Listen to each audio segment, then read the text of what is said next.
Hello, welcome back to another Talkingreef video podcast. Now this podcast is part two in a series of two, regarding RODI filters. This podcast is a supplemental video and is not really specifically meant to be watched or listened to independently. A lot of the stuff that I'm going to go over was discussed in detail in the audio part of this show that was released a few weeks prior. So if you have not heard that, make sure you head back over to talkingreef.com and download the audio podcast that goes along with that. That's going to actually go through a lot of the stuff we're going to talk about in detail. I'm going to skip over the details that were talked about in that show and just get right down to the stuff that I wanted to cover here. Now, in this show, I know the intent and what I had mentioned is I was going to try to make this as quick and painless as possible because I know a lot of people have trouble downloading very large video files. But I'm going to do the best that I can in that regards, but as I started going over and taking my notes and everything, there was kind of a lot of stuff that I need to get covered on this show. So, that being said, I'm going to go ahead and get started with this. The first thing that I want to do is introduce the standard RODI unit. That's obviously what's sitting right here next to me. This is a standard 6-stage RODI filter. What we have at the bottom here are the main pre-filters. You have on the incoming side, you have your standard 5 micron sedimentary filter. You have your standard 1 micron filter, and then at the end you've got your granular activated carbon or GAC. Moving on up to the second stage, what we've got is our RO stage. This is the RO membrane inside here. Then on up at the top here, we've got our DI filter. This is where all the DI resin or the DI beads reside inside here. We're going to get some close-up shots of this because there's some things that you need to see in here. And the 6th stage up at the top here is it's technically called a taste filter. I leave it on there because I do use this as drinking water also, which is a great selling point for people that are trying to convince their significant other or their anybody else that might be involved that they need to get one of these filters. I've had a lot of people that have asked that question, can you use this stuff as drinking water? The answer is yes, you can. There is some debate over whether drinking RODI water is healthy because after what comes out of this filter is almost pure water. And there's a lot of people that make the comment of because it is so pure, it'll actually do the same thing that we talked about in the previous show and cause leaching from your body, in that it'll pull needed minerals and vitamins and all that stuff out of your blood system and out of your body into this water, and it'll pass it through as waste, and it actually will harm you more than it'll help you. Now, just to kind of debunk that a little bit, that is true if you are extremely malnourished. If you are getting even close to the needed vitamins and minerals that you are for a typical healthy diet, you're not going to have this problem. Especially when you compare it against the alternative, of which is drinking tap water. And as we go through this video here, you're going to see exactly why you do not want to drink tap water. So, just forewarning as we go through this, if you are a tap water drinker and you are not prepared to buy one of these right away, you might want to hold off because you're going to be disgusted when you see what is pulled out of tap water. Maybe you'll just start buying bottled water. So anyways, going forward, the first thing that I kind of went through the unit already. The next thing that I want to show you is something I talked about in the other show, and that is a inline TDS meter. That's this unit right here. This is a nice little attachment here. It sticks on with Velcro. There's a nice little on-off switch, on-off button, and then what you have here is a dial that's for the in and the out. And then what we have over here is we've got a line that comes over to this cable. This is the water inlet. This is where my tap water comes into the main system from. And then what you have in here, if I can get it out. There we go, almost. Okay. And you can see that there's two little, I don't know if you can see that. That looks better against the black background. Okay, there's two little probes in there, the little electric probes here and here. This is the TDS meter, and it sits in the water stream, and as the water passes over it, it gives you an active reading and the TDS of the water. So as the water passes through there, you'll flip your gauge to the in, and then it'll give you a display readout active as water is flowing through it. The same is the same for the outline, which I have right up here, which is exactly what comes out of the taste filter. Well, actually, it's not the taste filter. The way that this filter works here, turn it a little bit here. as the water comes out of the DI stage, it comes up into here, and then it goes out through this line here. This is actually the out to the spout. This comes out to a holding tank, and then water's passed back through the taste filter as it comes out. But I'll show you that in a minute. So that's the second thing I wanted to get across to you. The other thing here is the holding tank. Now this is a holding tank that comes with this specific unit. This is it's classified, I think, as a 4-gallon or a 3-gallon tank. It doesn't say. Either ways, I think it's like 4 gallons, but the reality is, depending on the pressure of your main water and how clean your filters and everything, this one for me usually holds about, when I've got new filters, it'll hold a little over 2 gallons. But now that I've got, my filters are trash and it's time for a replacement, it's down to holding just under 2 gallons. So it's about 1.7 gallons of water is what's being held in there now. And the main reason for that is because everything gets so clogged up in there, the overall pressure goes down. And the way that these work is the water comes in and out the same line. It all comes in through here, and it goes inside here, and there's like a rubber diaphragm inside here. And as you can see, this little spout down here, what happens is you fill the inside of this diaphragm up with air pressure, and then the water comes through here and squishes that diaphragm back down. And then when you open up your faucet valve, the water is going to get pushed back up because there's pressure from that diaphragm. So the water comes in here and it pushes the diaphragm down, squeezing as much water as it can. And then when you open the valve, it pushes it back up, and that's what drives it back out the spout. There's no pumps or anything. Now, because of that, as the pressure in your overall system goes down, the amount that it can push back down on that diaphragm is reduced, which that's why you get less water as your filters age. As soon as you change your filters out, you're going to see that overall level is going to go right back up. Yes, this is RODI water right from this thing. Okay, so moving on. The next thing that we want to talk about is the equipment that is needed to go through and do a change. Now, there's really not a whole lot involved here. Basically, you're going to want some paper towel and or regular towel because it's going to be mess. You're going to have water everywhere. A good set of utility gloves. I use mainly these ones because they've got these little rubber beads on it. And some of these end caps, like the DI filter and the RO filter here, can be a real pain to get off. You got to remember that you only break into these every 8 to 14 months depending on your frequency. So they get sealed in really tight, and having something like that can really help. The other thing you got is this special wrench, and what this is used for is it slides on the bottom here and allows you to crank on these filters to get those opened up. The only other thing that I use is a bucket to try to help and catch some of the water. Now, that being said, as we went through and as I was preparing for this show, I've already drained all the water out of the unit except for what's in the DI section here, just because I need that to help show what's going on. So as I crack these things open, you're not going to see much water coming out of them. That's because I already pre-drained everything for this because I don't want water everywhere in here. But keep in mind, when you do this, these things are full to the top of water, and as soon as you break that seal on these things, water is going to come out. So you're going to want to do it in a bathroom, a kitchen, or somewhere where it's okay that things get wet.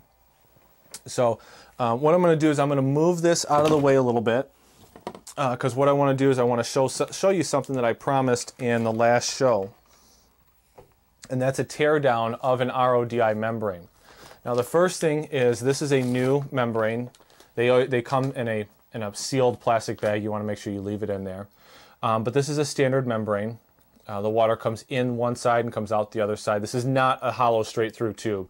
It actually comes in this system and then it's pushed out through the membrane, and then it has to work its way back to the other side. But for those of you that were curious, this is the inside of an RO membrane. So we ready? I know everybody's curious as to what's inside these things. Now, the first thing that we're going to get to as we tear this apart is a net mesh. Now, this net mesh is not the main filter part, but this is actually a barrier, and it works through the whole thing. This is not solid. There's holes in this. I'm not sure exactly how much you can see, but you should be able to see me right through that. There's very teeny tiny holes, but they're a lot bigger than what we're going to see in the next section. So as we move through here, we get to the next section. Now, this is where the actual membrane part is, and it's going to be real hard to show. We got another net mesh. But what we have here is on both sides, the net mesh, this first net is covered by this special membrane material. And when you're looking at this right here, it looks completely solid. You can't see through that. I'm not back here anymore. It looks completely solid, but this is the actual membrane itself. And this is what does all the filtering. As you can see, I don't know how well it's going to show up on here. This probably looks relatively clean. When you see it live, it's not so clean. I'm not going to tear apart a new one to compare it, sorry. But that's pretty much it all the way through. As you open it up, it kind of fills back up with air, stuff like that. But that's it. That's really what's inside of it. And this is the main filter, and it's just wrapped and wrapped and wrapped, and it's pretty long. So anyways, okay. That's the inside of the filter. It's all grimy and stuff inside. So that's the DI part of the filter. I'm sorry, that's the RO part of the filter. That's the stage that's right in here. So the next thing I'm going to do is, probably should show you, actually, okay, so the next part what we're going to do is I'm going to go through the water flow part of this to help you understand what all the different components are here. So as I alluded to earlier, we've got the main water inlet. That's right here. This is where your tap water is going to come in from. This is where I'm testing my TDS on the incoming. And you can see in comparison, this hose is clear. It's supposed to be clear. These two, when they were new, were the same. So I'm sure you can see on the video that there's quite a bit of a difference in the color, and that just shows you the first level of how nasty tap water can be. So the water comes in here. It works into the first stage, which, as I explained to you, is your sedimentary filter. This is the filter that's going to make you want to throw up when I show you what it looks like. The next filter, it actually comes down through there, comes back up the outside and moves into another section. This one here, as I explained, is the 5 micron sedimentary type filter. And then it's going to come back through here into the carbon filter. Now it all comes out the system on this end, and it comes back through this tube here, and it goes into this little box thing here. Now most of your newer, better quality RODI filters are going to have this. This is an auto shutoff box. Now what it does is it allows the water to flow through this side here, and it's going to go into the RO membrane. Now as it comes out the RO membrane, it's going to come out this blue tube and go back into the same auto shutoff. And then out of that auto shutoff, it's going to come up to our next stage, which is our DI. Now, the way that this thing works is based on pressure, and it opens valves inside here. When the pressure is allowing the water to come through, in this case, when it's going to fill up my tank, this thing is going to stay open and allow the water to come through the whole system. Now, what happens is when my tank gets filled and the back pressure pushes back on this and there's no more water can go through, it's going to shut this off. And what that does is it allows the wastewater line to keep, well, I didn't show you that here, but as you go through the DI part, or the RO part, you've got two separate. This continues through the system. This is your wastewater that goes out through this valve here and then out through this line. But what happens is when the system gets full and you fill up your bucket or whatever you're filling up in this case, it shuts it off, so you're not continuously running wastewater through your RO membrane, because that's obviously it's one hell of a waste. So what that does is it shuts off the system and the water stops flowing through. Now, as I kind of alluded to, there's this last part right here, and there's this little valve on here. Now, again, most better quality systems are going to have this. This is a flush valve, and when you open this valve up like that, what it's going to do is it's going to change the way that the water pressure sits within this system, and it's going to allow water to continually flush through the RO membrane. Now, this is a maintenance procedure and something you should do on your system once a month. I do mine just so I remember at the beginning of every month. I go through and I open this up, and then you want to open it up and you want to let it run for anywhere from 10 to 20 minutes. You know, me, I just turn it on, walk away, and in a little bit I come back and close it. You know, usually 10-20 minutes is all you need, but that's good to help make sure that you're keeping your RO your membrane nice and clean throughout the lifetime of it, throughout its lifetime. We're going to go ahead and keep that closed. Now, as I alluded to, we come back out into the DI filter. Now, the positioning of the DI filter, there's some debate over it, and I tend to agree with the debate that, or with the opinion that these filters should be kept vertical. Now, I don't keep mine vertical because of where mine sits under my sink. There's not really the room to do it, and it still is effective. But what happens is over time, you get this gap up at the top here where the DI beads don't get all the way up to the top, and there's this little gap, and it can allow water to bypass that. So, you know, again, you want to keep that in mind. If you have the option to mount your DI filter in a separate area and keep it as a vertical column, it's going to help prevent that bypass area where water can get bypassed through there. And again, we come out of the DI filter, we go up into this little special valve here, not special, but it's a valve here. The important thing, which I alluded to here, is this is a two-way valve. It allows the water to come through onto the holding tank. When my faucet valve is closed, or when I open the faucet valve, it allows the pressure to push everything back through the taste filter. And like I said, it's called a coconut taste filter. It doesn't taste like coconut at all. I don't know why they call it that, but that's what they refer to it as. But it does definitely add a taste to the water, because the water that comes straight out of this unit it doesn't taste bad, it just doesn't have any taste. And for a lot of people, that's very strange. So running it back through here is fine. Now, the water that goes into my tank actually runs back through this filter too. It's not that big of a deal. We've never had any problems with it. So, you know, to each their own. If you want to take it off, you're fine. This does no filtration, so you don't need it at all. I just use it, like I said, because I do drink out of it. The next thing I want to talk about is replacement time frames.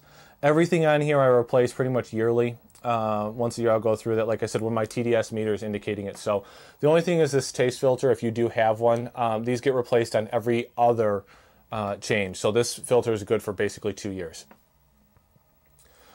So moving forward, we're going to go ahead and I'm going to start tearing this bad boy apart. So give me a minute. We're going to pause the show, or I'm going to take a quick break, and we'll get moved on with that. Okay, and we're back. I'm going to go through. I got my filters down here. I've already spun these off. I'm going to go ahead and lift this part out of here. And I'm going to move this off to the side and show you inside the filters.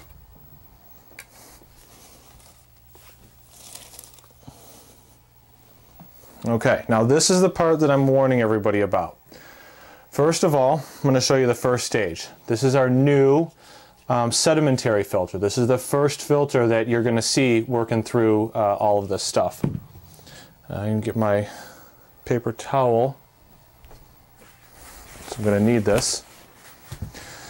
So let's do our first comparison. Remember, this is the stuff you drink every day if you drink tap water. So here's our original filter. That's the sedimentary filter. See the difference? Now this is disgusting. I don't necessarily recommend this, but see this gunk? This is the stuff that comes out of your water. This is what you're drinking. It's very disgusting. This is one of the main reasons why we go through and we do the filtering that we do.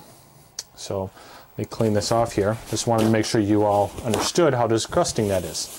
So that's the main filter. That's the first sedimentary filter. Now obviously once we pull this out, we've got to go through and clean all these out. I'm not going to go through that on the video obviously, because there's not time for that. The second stage is the 1 micron filter.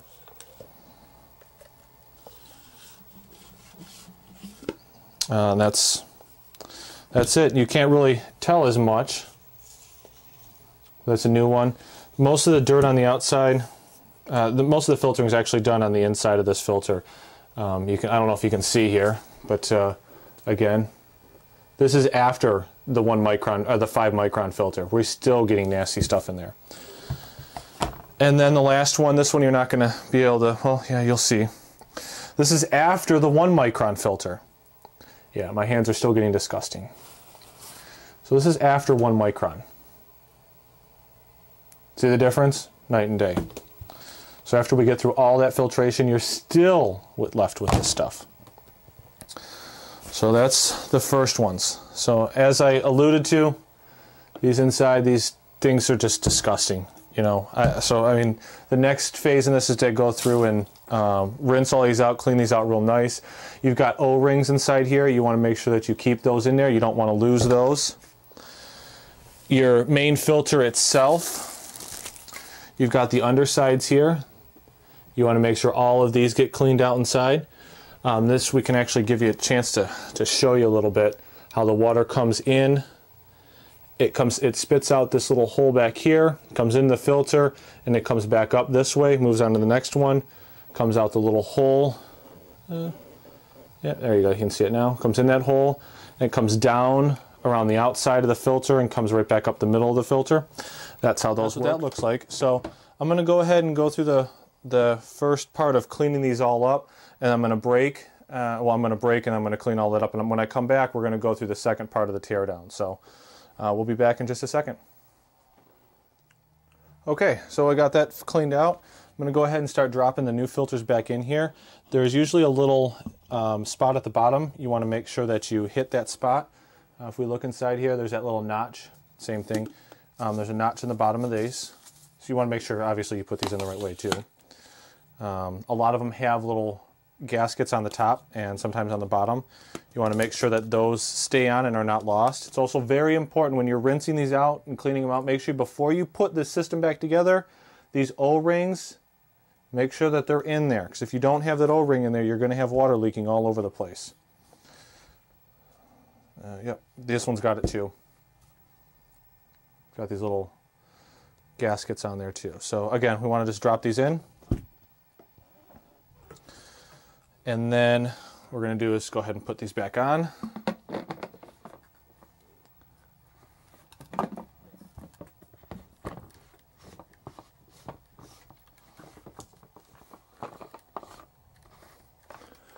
One.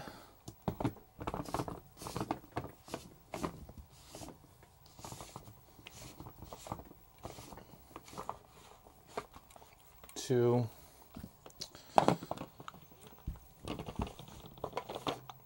All right, there's the three. Now, the thing I didn't show you, the wrench, these, again, they slide on the bottom, they grab onto the notches there, and then you just give them a nice snug turn. Now, again, as I alluded to earlier, it's important because these things are going to be sitting like this for a year. You just want them watertight. Just with the wrench, a good, nice, snug tight. Because there's those rubber gaskets in there, there's no need to crank on them. You just get them nice and snug and let them go, because that gasket will keep the water inside there. Over tightening it can cause the gasket to sit improperly, and you can actually create a water leak by doing it too tight. So again, I'll go through there and I'll make sure that they're all tight. The next part in this step is these upper stages here. Okay, now in these upper stages, what I'm going to do is I'm going to separate this stuff out. Like I said, this is the taste filter on the top. This is not getting changed at all this time around. So I'm going to go ahead and separate this off. And the next part is right here. Go ahead and pull more clips off here. This is the RO filter itself. Now again, when you're taking these apart, make sure you remember and make note of where the hoses go back together. I've teared it apart enough times where I'll be fine here. But again, what we're going to do here is we're going to open up, just untwist this. I got to pull that line.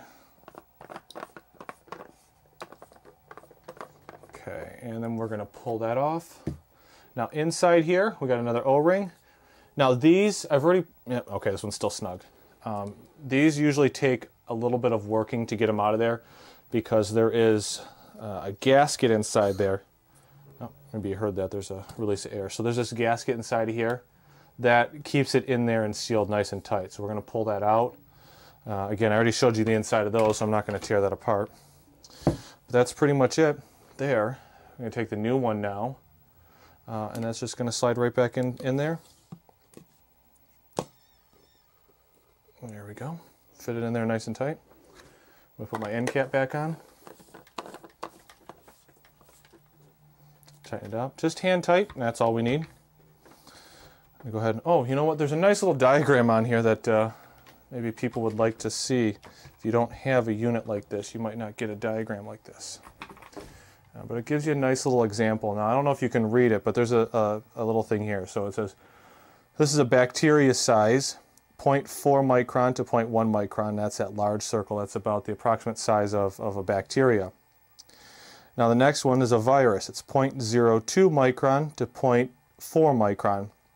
And that's this little black circle. And then this little teeny tiny white dot in the middle, That's the size of the pores in the RO membrane, which is 0.001 micron. So you have your bacteria, your virus, and then the little teeny tiny hole in the middle. That's the only thing that is, basically anything that can fit through that hole is the only thing that's going to make it through this filter.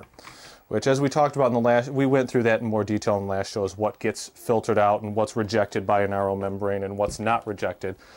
And the needs for a DI filter afterwards. So make sure you check out that last show to get those details. So, okay, that's that part. We're going to go ahead and pause for a minute because I've got to get my RO or my DI stage done, and I'll get that back on here. Okay, I was actually able to set something up here so I can show you. This should give you a better example of the color change that you get in the beads. You can see, obviously I had some that weren't fully used up, but most of the used stuff is inside here. We're going to see that in a minute. But I did want to kind of give you the chance so I could tear this apart and I could show you what's inside here. So we're going to go ahead and take the end cap off. We're going to have a couple more caps on the inside here. Now this is just a regular filter that kind of keeps the beads inside there to keep the beads from flowing all the way back into the rest of the system. So we're going to separate that, set that aside. Now keep in mind these beads are going to get everywhere, so you want to make sure you kind of keep this clean a little bit. And then we're going to dump out the resin.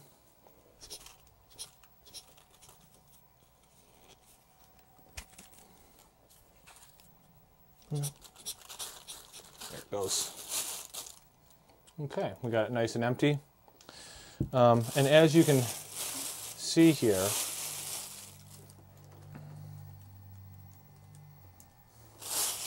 there's most of it has changed color. So this stuff was pretty much ready to go anyway, so we're good to go there. So that's that. The only thing I'm going to do is I'm going to rinse this out, clean out all the excess beads inside here, try to get as many of them as I can in the garbage. Again, make sure you clean these O-rings, especially with this, because these DI beads themselves will actually get stuck on these O-rings, and it'll help prevent you from getting a watertight seal when you put the system back together again. But that's pretty much it. We want to clean it out, and then I'm going to pour the new beads in there. When we come, we're going to take a break for a second. When we come back, I'll show you this unit with the new beads in there, and we'll go on from there. Okay, one thing I wanted to show you real quick. Remember I showed you these end caps that were inside there? I want to show you a kind of a quick comparison here, if I can. I don't know if we can, this might not actually work out right. But what we have, let me try turning this light off. There we go. What we have is we have a newer one and a used one. You can see, kind of see the color difference between, this is the one where the water, yeah, right here. This is the one where the water was coming into the DI filter, and this is the one where the water was coming out of the DI filter. So you can see by the difference in coloration. This is showing this little, basically it's just a little cloth pad. But you can see that there's still that much gunk inside of it after going through all of the stages and through the RO membrane. And if you refer back to the show, it'll make a little bit more sense, the audio show of what I'm talking about here. But stuff does get past the RO membrane. And this is proof of it right here. You can see that this is a darker color than the other one. So just something I wanted to show you, because it's kind of funny to think of how much stuff is really in your water. Okay, so we're pretty much done here. I've replaced the DI beads inside here, put on the old taste filter, like I said, every other time we replace that. And that's pretty much it. I'm going to go ahead and we're going to hook everything back up. I'm not going to show that on the video, but it's going to vary from place to place. Again, make sure you tighten down everything nice and good. Your DI beads, make sure you fill it up all the way to the top, especially if you have a horizontal situation like this, to help reduce the pass-through area. Make sure you install your end caps, and make sure that you put those end caps in place, or however, your setup might be a little bit different, but make sure that you keep the DI beads off of the O-ring, which makes that seal. Otherwise, you could have some real problems with water leakage in there. The next stage at this point, like I said, is to hook the system back up in wherever you're at, however your setup is, and then you're going to want to get some water flowing through it. And then you want to carefully inspect all the fittings that you touched, all the caps that you opened, all the lines, make sure you have no leaking. You want to go through that very carefully. But that pretty much wraps up the show. So I want to thank you for sticking it through with me. If you have any questions, make sure you let me know. Post in response to this thread at the talkingreef.com website, just like every show, and we'll do our best to get all of your questions answered. So from that, that's pretty much it at this point. So thanks again.